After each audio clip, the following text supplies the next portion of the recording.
Iginiit ng pulisya na hindi nagkamali ang mga tauhan nito sa hinabol na holdupper umano ng isang convenience store sa Bulacan na isa palang pulis. Patay ang suspect na natukoy na police captain na naging hepe pa ng isang dibisyon. Nakatutok si Mariz Umali. Hindi lang basta hold-upper kundi pulis umano ang tumira sa isang convenience store sa Marilao, Bulacan. At hindi basta pulis, kundi ang police captain na naging hepe ng Investigation Division ng Caloocan Police. Hindi kita sa CCTV ang mukha ng hold-upper. Pero ang napatay na pulis umano ang natunton ng mga kabaro sa tulong ng isang staff. Pinahinto umano siya ng mga rumesponding pulis pero nauna umanong nagpaputok kaya binaril at napatay sa engkwentro. Kanina idiniin ng pulis siya sa isang press conference na tiyak silang ang nang-hold up ay ang napatay na pulis Caloocan na nakatira sa San Jose del Monte, Bulacan. Nakausap na rin nila umano ang asawa ng napatay na suspect pero hindi naman sila nagdetalye ng usapan. Nakabase po kasi lahat ng statement namin sa ebidensya. Makikita niyo po doon yung 20,000 peso worth na hinold up niya of different denomination. Sa nakuha na ebidensya na to, makikita po yung mga hand notes na mga cashier. Ito po ay nakuha doon po sa motorsiklo ng suspect. Bukod pa yan sa na-recover na pulang jacket na suot ng suspect sa mismong pagnanakaw, police ID at service firearm na ginamit ng makipagbarilan sa mga pulis. Isa rin daw sa mga ebidensya ang mismong motor na ginamit ng suspect. Let me put on record also that the motorcycle used by the suspect was a registered motorcycle under his name. Makikita natin na yung motorsiklo na ito side by his presence doon sa and side by side with his presence during the armed encounter, it goes to show that we are targeting one and the same person. We have the affidavit of the crew ng convenience store. And let me inform everybody na noon pong nagkaroon ng dragnet operation, yun pong crew ng convenience store was present inside the patrol car. So kasama po siya. Kaya po nung nag-overtake po yung motor ng suspect at saka yung suspect, yun po yung time na sinabi ng biktima, yung crew, na ito po yun. Sabi ng NCRPO, walang derogatory records sa kanila ang suspect. Pero hindi kasama sa records nila ang mga kasong iniimbestigahan ng Bulacan Police na maaaring kinasangkutan niya. Mayroon pong mga similar activities involving the same person. Ito po ay sa part ng Marilao, part ng sa boundary ng San Jose del Monte, and part ng Mekawayan. Coffee shops, may mga gasoline stations, at yun nga po yung convenience store. Meron silang previous na business na nalugi nung time ng pandemic. So yun yung possible na reason kung bakit nagkaroon siya ng pagkagipit sa pera. Ano na siya, sagad na siya sa loan. Sinusubukan pa naming kunan ng pahayag ang kaanak ng nasawing pulis. Para sa GMA Integrated News, Mariz Umali, Naktutok, 24 Oras.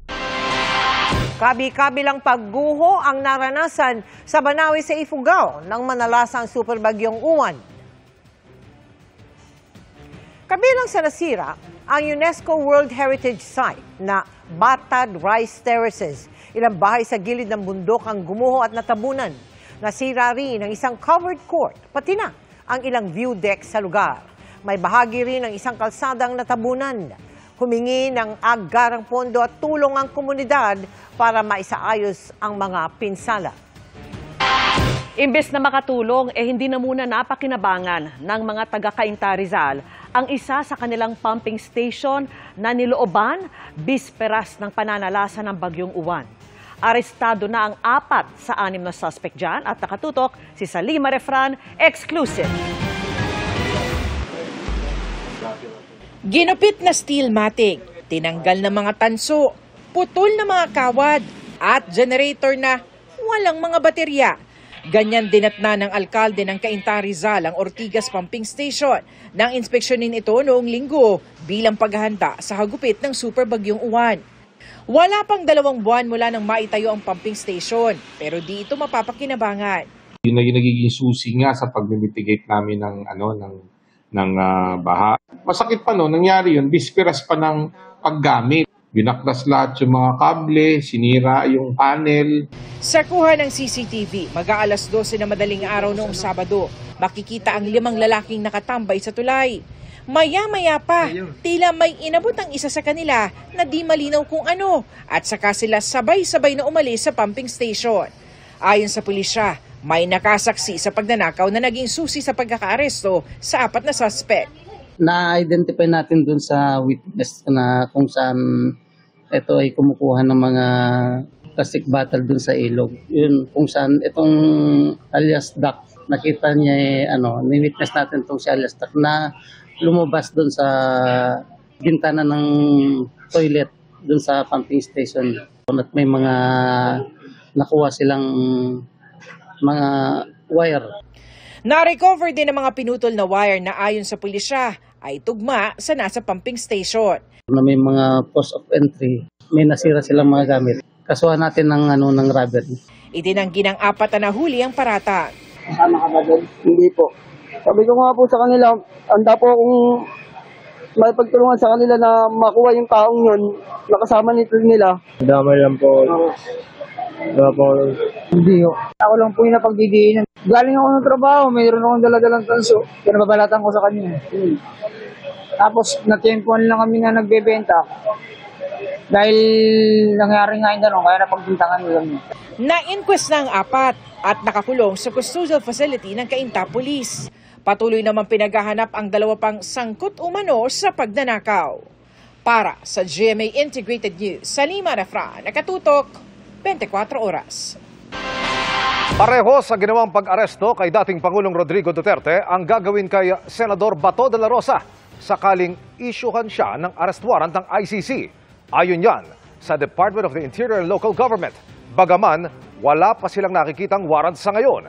Nakatutok si Mark Salazar.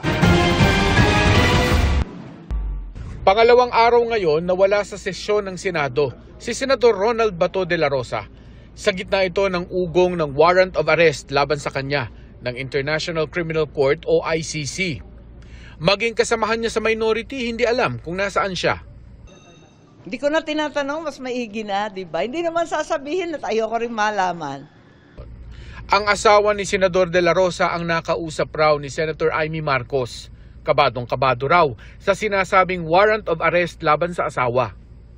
Wala akong narinig kay Senator Bato, si Nancy de la Rosa na lang nagte-text eh. Sanay na sanay yan eh, talagang asawa ng pulis. Pero ganun pa man, takot na takot. At kabang-kaba, nananawagan, natulungan sana sila na kahit papano may due process, may hustisya, may soberanya ng Pilipinas. Hanggang ngayon, kahit si DILG Secretary John Vic Remulla, hindi pa rin nakikita ang warrant of arrest na ibinunyag ng kanyang kapatid, si Ombudsman Crispin Remulla. Pinakita na ba sa inyo ni Ombudsman Remulla yung kopya? Hindi po. Sa telepono lang kami nag-uusap. Ang sinabi niya sa akin, nakuha niya ang electronic company from a third source. Third source? Hindi po galing sa ICC. Okay. But in form and in function, mukha siyang official. But as far as we are concerned kasi, basta nasa national security apparatus ka, dapat actionable document. Yun nga po. And dapat dumating talaga. Dapat may hard copy. Yung no? hawak ng kapatid po ninyo, hindi pa masasabing actionable document yon. Hindi pa po. Pero sabi ni Remulla, parehong latag lang ang gagawin kay De La Rosa. Kung paano inaresto noon si dating Pangulong Rodrigo Duterte, basta may papel na. Yung kay dating Pangulo po, may proper channels po yun. Ako po mismo, nakakuha po ako ng copy ng official. Opo. Na warrant of arrest through Interpol. Aha. In this case, wala po kami nakukuha. Hindi po dumarating sa Department of Justice. So, I cannot comment on a non-entity. So, hintayin po natin dumating bago ko mag-comment po. Kung may warrant, ilabas. Kung walang warrant, tumahimik na kayo. Tantanan na ninyo kami. Ano ba naman pananakot ng ginagawa yan? Sa social media naman naglatag ng argumento ang abogado ni De La Rosa. Sabi ni Attorney Israelito Torion, kung RA 9851 o yung batas na nagtatali sa atin sa international humanitarian law ang gagamitin para isuko sa ICC si De La Rosa, bitin ang batas dahil wala pa raw itong implementing rules and regulation. Maliban kay De La Rosa, isa pang inaabangan sa Senado ang pagpapatuloy ng Blue Ribbon Committee investigation sa Biyernes. Base raw sa impormasyong nakuha ni Senadora Marcos, may mga testigo raw na aatras sa kanilang testimonya. Ang mangyayari ngayon, magre-recant ang mga testigo. Panoorin ninyo, sigurado ako dyan. Isa-isa yan na biglang babaliktad dahil pre-measure, tinakot ang pamilya at halos tinutukan ang asawa at anak. Nang tanungin kung sino ito, alam na ninyo kung sino yung pinakamatindi ang testimonya. Tara na. Tinakot ay kay Gutesa, kay Orly Gutesa. O basta, yun na yun. Abangan na lang ang susunod na kabanata. si Orly Gutesa ang nagpakilalang dating Marines na nagsabing nagdala raw mismo ng pera na tinawag niyang basura kina dating Congressman Zaldico at dating House Speaker Martin Romualdez. Para sa GMA Integrated News, Mark Salazar, nakatutok 24 oras. Iimbestigahan na ng DNR ang high-end residential project sa isang burol sa Cebu na isa sa mga sinisisi sa malawakang pagbaha roon. Mahigit 700 puno ang pinutol para sa proyekto na nakakuha ng tree cutting permit. Nakatutok si Dano Tingkungko. Ito ang The Rise at Monterasas, isang high-end residential project na sinimulan noong 2024 sa may barangay Guadalupe sa Cebu City. Kakaiba ang proyekto dahil nasa burol mismo ang development at ginawang Malabanawe rice terraces ang gilid nito para matayuan ng mga bahay. Sa Facebook page ng The Rise at Monterasas, pinakita na ang 3 hektaryang property na may mga luxury villas. Ngayon, isa ang Monterasas project sa sinisisi sa malalang pagbaha noong nakaraang linggo sa Cebu City. Ang baha noon muntikan nang umabot sa bubungan ng mga bahay. Ayon sa mga residente, ito ang unang pagkakataong nangyari ito sa kanilang lugar. Baka raw dahil pinutol ang mga puno at nawala ang forest cover kaya dire-diretso na ang tubig ulan pababa sa mga kabahayan. Kinatatakutan nila baka lumala pa ang problema kung hindi ito maagapan. Sa inyong gidudahan sa tugikan to tubigan, sir? Dito ginasbabaw gigikan, ma'am. Sa bukid ginagikan. Kana ilagingon nga Monterasas? Possible gid. Kay wa na may lain kay diri sa Guadalupe kay kana mong dalan da street kina igo gina sa mo agid niya. Bumuo na ang Department of Environment and Natural Resources ng isang team para magsagawa ng masusing investigasyon ng proyekto. Kapag daw may nakitang paglabag sa kanilang Environmental Compliance Certificate o iba pang regulasyon, hindi mag-aatubili ang DENR na magpataw ng mga parusa gaya ng suspension, penalties at iba pa.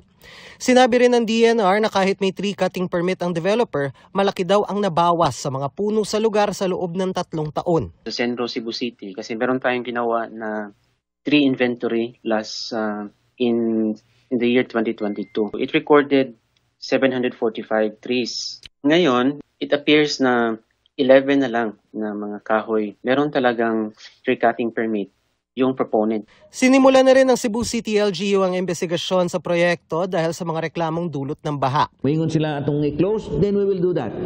Now, kung ingon nato kinahanglan inyo ni padakan inyong catchment para sa kaayuhan sa syudad o sa mga tao nga nasa ubos, then we will let them do that. Hinihingan pa namin ng pahayag ang developer.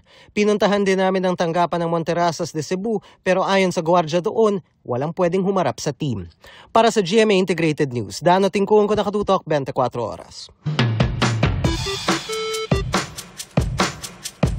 Magandang gabi mga kapuso. Ako po ang inyong Kuya Kim na magbibigay sa inyo ng trivia sa likod ng mga trending na balita. May nakilala kaming artist mula Laguna na ang mga obra inukit sa mga natuyong dahon. At sa pamamagitan ng kanyang leaf art, hindi lang daw niya naipapakita ang kanyang husay, napapahayag din niya ang mga nais niyang sabihin sa mga mahalagang issue sa ating lipunan. Nagsanga-sanga na ang mga papuri sa mga likhang obrang ito. Ang bawat detalye kasi ng mga artwork, hindi ginuhit o pininta, kundi dahan-dahang inukit ng artist sa mga natuyong dahon. Likhang mga ito ng taga-Binyan, Laguna na si Mary May. Yung leaf art po, nag-start po siya year 2020.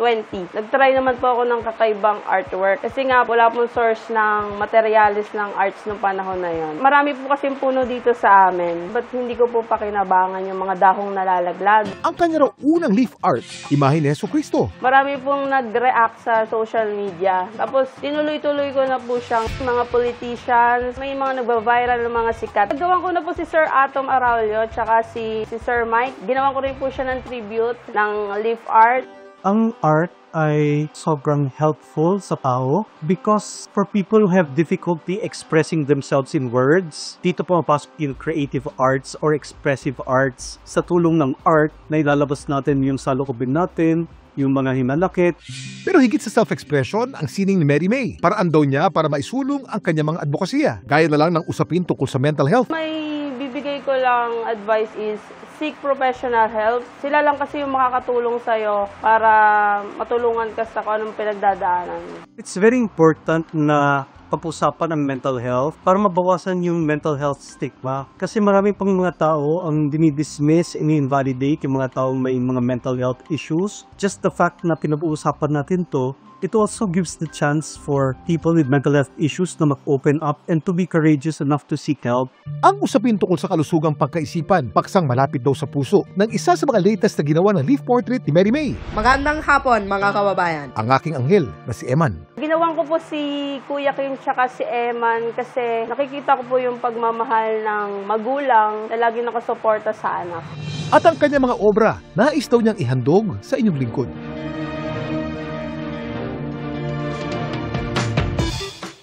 Ito ang mga leaf art na gawa ni Mary May. Kuwang-kuha niya ang ganda at ngiti ng aking Eman. Kaya maraming salamat Mary May sa isang napaka-espesyal na pag-alala sa aking anak.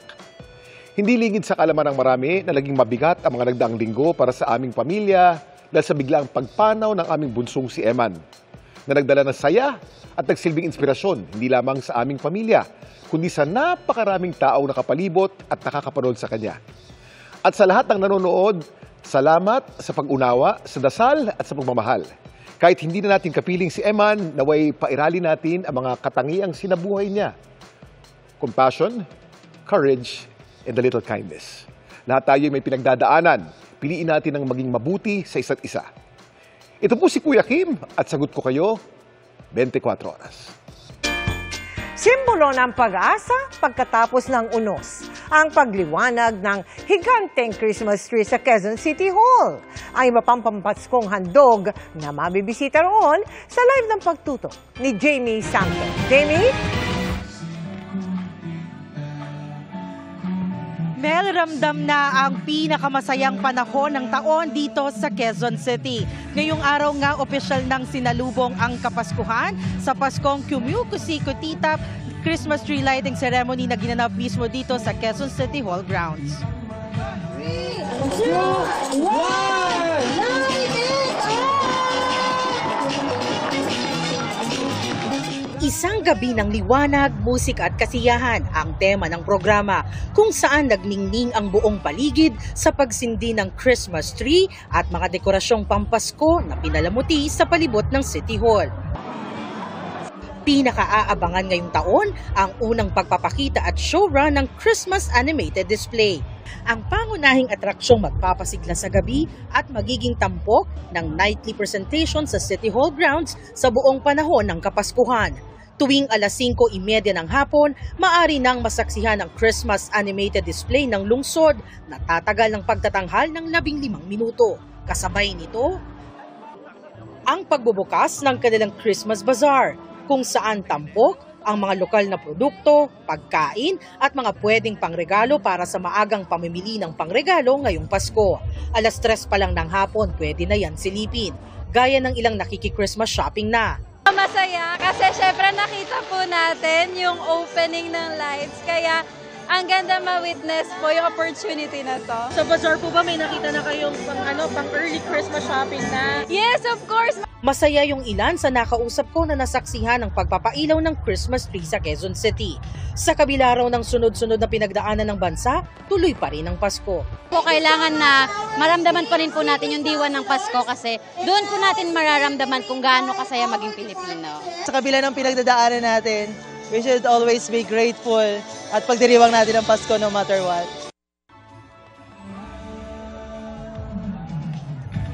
Mel, sa temang masaya ang Pasko sa Quezon City, layo ng lungsod na ipadama sa lahat ang saya at pag-asa ngayong Kapaskuhan. At yan ang latest mula rito, balik sa iyo, Mel.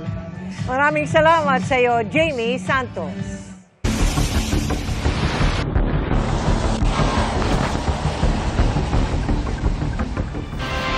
Bukod sa dami Gaya ng mga bahay na tuluyang nawasak dahil sa taas ng daluyong, problema pa rin sa Aurora ang mga nasirang daan, kabilang ang isang nabistong wala palang bakal. Nakatutok si Ian Cruz.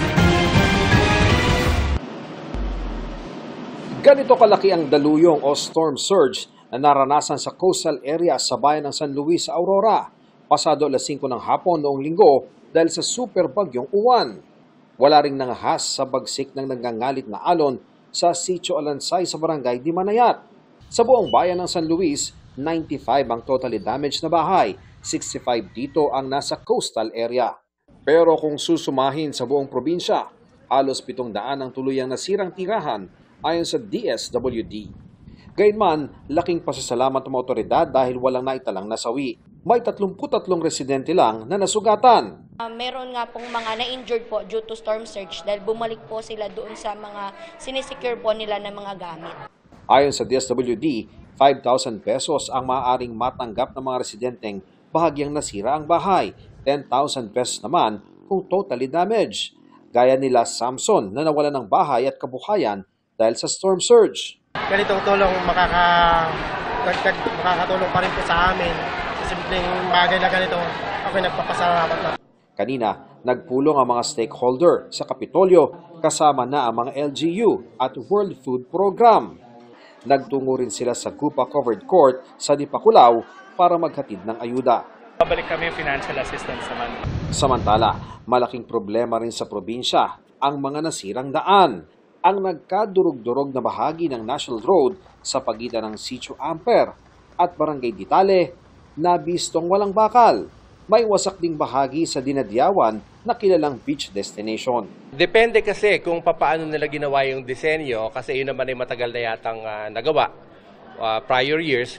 Pero in a way, kailangan din kasi kahit papaano hindi pwedeng totally walang bakal. Ang unang tanong kasi natin lagi doon, bakit walang bakal? And ang reply po nila sa atin, pag concrete pavement daw po ay tie bar lamang ang nilalagay at hindi concrete, hindi bakal. So let's wait and see until Friday. Pasalamat na tayo, Secretary Vince will be here and I think those questions will be answered once they get here. And pag natapos po yun, then if we need to be, kinakailangan ng congressional inquiry, then so it be. Sinikap naming makausap ang District Engineer ng Aurora District Engineering Office pero nag-inspection daw ito sa isang site. Ayon naman kay Public Works Secretary Vince Dizon, nagpadala na siya ng mga engineer sa Aurora para magsiyasat. Para sa GMA Integrated News, Ian Cruz, nakatutok 24 oras. Isinasayaw na naman ang Chacha o charter change sa Kamara para baguhin ang ilang malabo umunong provisyon tulad ng para sa impeachment. Naghain ng panukala para sa Constitutional Convention ng Deputy Speaker pero ang Chacha wala sa tiempo ayon sa Makabayan Block. Nakatutok si Tina Panganiban Perez. Muli na namang nabuhay ang usapin ng Chacha o charter change sa inihaing panukala ni House Deputy Speaker Ronaldo Puno at iba pang kongresista. Sa panukala, CONCON o Constitutional Convention ang isinusulong nilang paraan ng pag-amyenda ng konstitusyon.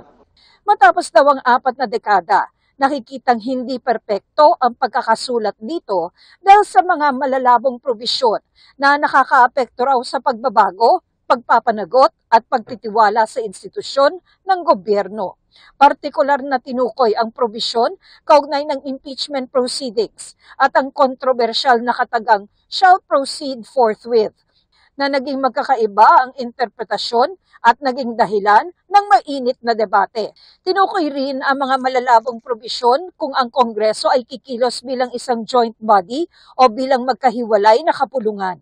Sabi pa sa panukala, ang isang konstitusyon na walang textual precision ay hindi maaasahang gabay para sa pagkilos ng gobyerno at maaari pang mamanipula. Sa isinusulong nilang CONCON, magkakaroon ng 150 delegates na pipiliin sa pamamagitan ng isang eleksyon sa May 11 ng susunod na taon. Such a constitutional convention is timely, especially because of more recent events. Yes. Where I believe that the efficacy of government organizations and institutions are being reviewed by the general public. May iba pang hiwalay na panukala para sa CONCON na inihain na sa Kamara, kasama ang para sa pagpapababa sa minimum age requirement ng mga gustong tumakbong presidente, vice-presidente at senador. This is a part of our principle of inclusivity. We don't see any reason why age should be a restriction for anybody to be part of nation building. And we realize, Mr. Chair, that the youth is, their idealism and their patriotism can also be used as a way to, help the government. Pero ang Makabayan Bloc, tutol sa pag-amyenda sa konstitusyon dahil baka raw alisin ang mga proteksyon sa national patrimony, anti-political dynasty, mga karapatan natin at iba pa. Kaduda-duda rin daw ang timing. Papalapit na ang 2028. So again, lalong lalakas ang hinala ng ng taong bayan na muli na namang itutulak ng Kongreso ang usapin ng pagbabago ng term limits or term extension. Dahil may mga panukalang batas para sa charter change na hindi pa naire-refer sa komite, nagtakda ng susunod na pulong sa December 3. Para sa GMA Integrated News, Tina Panganiban Perez, nakatutok, 24 oras. Mga kapuso, mararamdaman na sa mundo ng mga tao ang lamig at takot na hatid ni Kera Mitena. Bukod sa nagbabadyang digmaan sa Encantadia, dapat ding abangan kung ano ang kahantungan ng di pagkakaunawaan ng magkapatid na Gaya at Sangretera. Makichika kay Nelson Canas.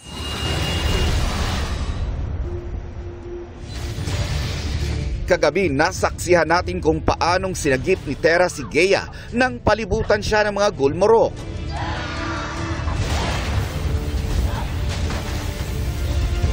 Nagpasalamat man tila may hinanakit si Gaya dahil hindi alam ni Tera kung sino siya at ano ang pinagdaanan niya. Hindi mo alam. Walang nagsabi sa'yo kung sino ako at bakit ko kailangan mamatay.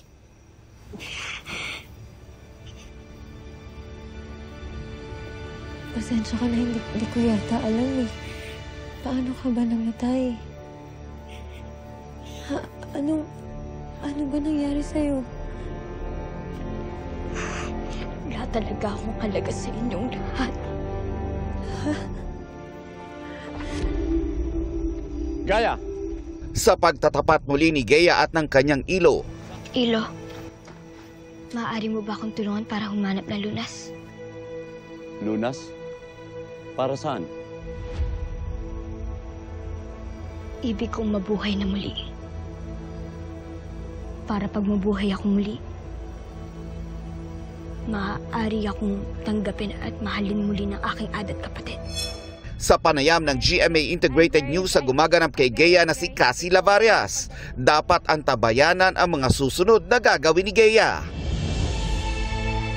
Yes po, dahil ako ang lilikha ng sarili kong tadhana, iyon. Abangan niyo po yung braveness niya po, kung ano po yung gagawin niya, yung mga gagawin niya po para po mabuhay siya ulit. Nagbigay naman ng warning si Perena sa Encantadia tungkol sa maitim na balak ni Hagorn. At inutusan niya sina Mira at Lira na tumakas na, habang sina Kera Mitena kasama sina Olgana, Deshdita at Anaka ay tumawid patungo sa mundo ng mga tao. Malaloka talaga kayo sa mga susunod na mangyayari. Actually, medyo parating na tayo sa isa sa mga climax. I'm so excited to see everyone's reaction. It involves everyone. Everyone. Parang maraming magbabago in the next 2 weeks. Victory mo! Ayon kay Rian, mas madali na para sa kanya ngayon ang gampanan ang kontrabida role sa Encantadia Chronicles Sangre. Pagdating niya raw sa set, tila nasasaniban na raw siya ng katauhan ni Mitena. Kaya mula costume hanggang sa ugali, ready to roll na sa camera.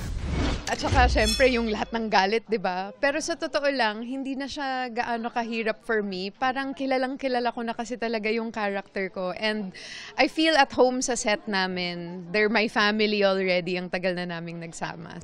Nakarating na kay Imaw na dumating na sina Mitena sa mundo ng mga tao. Ngunit hindi nila makikita ang hinahanap nilang sina Javier at Mona. Lalansihin naman ni Hagorn si Pirena tungkol sa pagkakahuli ni Mira at Lira. Kakagat kaya si Pirena sa patibong ng masamang hari? At may pakiusap si Tera sa mga mulawin.